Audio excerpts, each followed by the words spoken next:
10 most wanted features in a home. Bad boys, what you gonna do?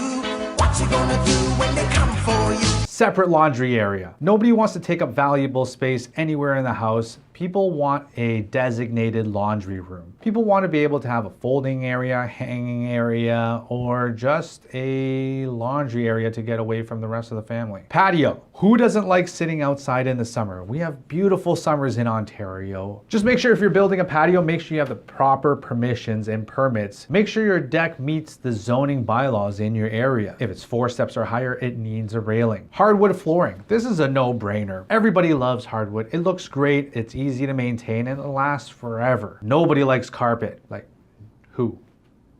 Nobody. Garage space. Living in Ontario, we get some winters, so it's nice to have a warm place for your car to sleep at night. Plus, a garage is great alternative storage space. A fireplace. Sitting by the fire in the winter is just cozy. Plus, how else will Santa deliver the presents? Eatin Kitchen. Eatin Kitchens are better for today's busy lifestyle. Nobody's got time to bring food to the dining room. Energy efficiency. Many buyers look for Energy Star appliances, windows, and smart thermostats, and anything like that to maintain a green lifestyle. You must know buyers love stainless steel appliances. I'm sure you would love stainless steel appliances. So what are you waiting for? Just get them. You got them?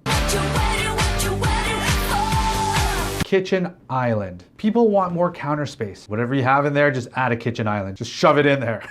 Master bathroom. It's definitely nice to have a bathroom in your bedroom. Not in your bedroom, but like connected to your bedroom, like an ensuite. Anyways, whether you're thinking of selling or buying, keep these things in mind because this is all resale value. If you have any other questions about renovating tips or things that people are looking for, feel free to comment, like, subscribe, and I'll see you next week.